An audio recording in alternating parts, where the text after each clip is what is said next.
All right, let's dive right in. This week, it's all about one of golf's biggest, most intense rivalries, and it's all happening at an absolutely legendary course. We're talking about the 45th Ryder Cup, Team USA versus Team Europe, live from Bethpage Black. And trust me, this is so much more than just a golf tournament. We're going to break it all down. And hey, you don't have to take my word for it. Just listen to PGA Tour star Justin Thomas. He's not messing around. He's calling this the biggest golf event ever. I mean, wow. That tells you everything you need to know about the hype and the insane pressure that's building around this competition in New York. So, Section 1, Golf's Greatest Spectacle. And the subtitle says it all, really, more than just a tournament. Because like I said, this is about way more than what happens between the ropes. The Ryder Cup has totally blown up into this global thing, and a huge part of that is the big business and massive brands behind it. And when you look behind the curtain, the money involved is just staggering. You've got this A-list group of worldwide partners, right? We're talking Rolex, BMW, Citi, and that's not even counting the big local sponsors. They are pouring millions and millions of dollars into this, which has basically turned a golf match into this absolute commercial juggernaut. Okay, Section 2, the battle at Bethpage. And yeah, it really is the ultimate test, because all that money, all that corporate power, it can't control what actually happens on the ground. For the players, for the organizers, this whole thing is going to come down to three huge, unpredictable factors. That beast of a course, the weather, and of course, the physical condition of the players themselves. You know, Team USA captain Keegan Bradley nailed it when he called Bethpage Black the ultimate mental test. And he is not exaggerating. Just think about it. We're talking over 7,000 yards of just brutal, thick, rough, and these steep, unforgiving bunkers. You have to be perfect. One tiny mistake, and this course will eat you alive. We're already seeing it in the practice rounds. But you know, it's not just the course they're fighting against. There's this uninvited guest, this wild card that could change everything.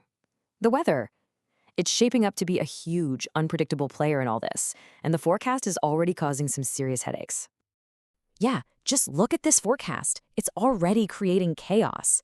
You've got an 80% chance of thunderstorms on Thursday.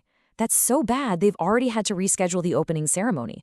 And even though the weekend looks a little better, that threat of delays is just looming over the entire event. And that sense of uncertainty, it goes right to the player's health. So on the US side, there are some pretty big concerns. Xander Schauffele is dealing with this painful rib thing, and of course the big one, Tiger Woods is out completely. Now over on Team Europe, Matt Fitzpatrick, who had a neck issue, has been declared fit to play. So right off the bat, you've got to say Team USA has a few more question marks hanging over their heads. Okay, so let's switch gears a little bit. Let's talk about the people who make the Ryder Cup what it is. The fans. We're looking at the view from the crowd. And let me tell you, it's a wild mix of chaos, absolute passion, and yeah, some seriously high costs. I mean, just try to wrap your head around this number. We're talking 50,000 fans every single day. The energy is going to be absolutely electric, you can bet on that. But man, that also creates a logistical nightmare. And yeah, for fans, the challenge starts way before they even see a blade of grass. First off, forget about parking on site. It's not happening. Everyone has to take these mandatory shuttle buses. You've got road closures to deal with, and get this, some of the private lots nearby are charging up to $100 a day just to park your car. And okay, once you finally get inside, the reality of the cost really hits you. The number one thing everyone is talking about, a single beer will set you back $15. 15. Which led to my favorite comment I saw on social media. Someone just wrote, "Too expensive to get drunk." And, you know, it's funny, but there's some truth to it. Maybe those high prices are actually the best kind of crowd control they could ask for. And trust me, crowd control is something the organizers are thinking about a lot. Because Bethpage brings out the New York sports fans. And they have a reputation. They are loud, they are rowdy, and they are, without a doubt, going to be a huge factor in all the drama. So, this begs the question, how on earth does Team Europe get ready for that constant wall of noise? Well, this might be the craziest story of the week. Rory McIlroy said they're desensitizing themselves by using VR headsets to simulate the crowd, the heckles, all of it. They are literally practicing getting yelled at. That's how you prepare for a New York crowd. So that's what it's like for most fans. But then you have the VIP scene, which is a whole different universe. We're talking about high-profile guests, like former President Donald Trump, who's expected on Friday. There are whispers that Tiger Woods might show up to advise the team. Oh, and those $10,000 VIP tickets? Yeah, they're pretty much sold out. It's a whole other level.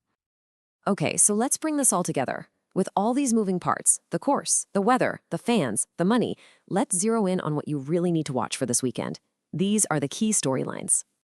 So here's what you need to keep your eyes on. First, can Team USA stay healthy? That's a huge question mark. Second, will the storms cause major headaches and delays? Third, how is Team Europe going to handle that insane New York crowd? And finally, watch those early practice pairings, like McIlroy and Fleetwood.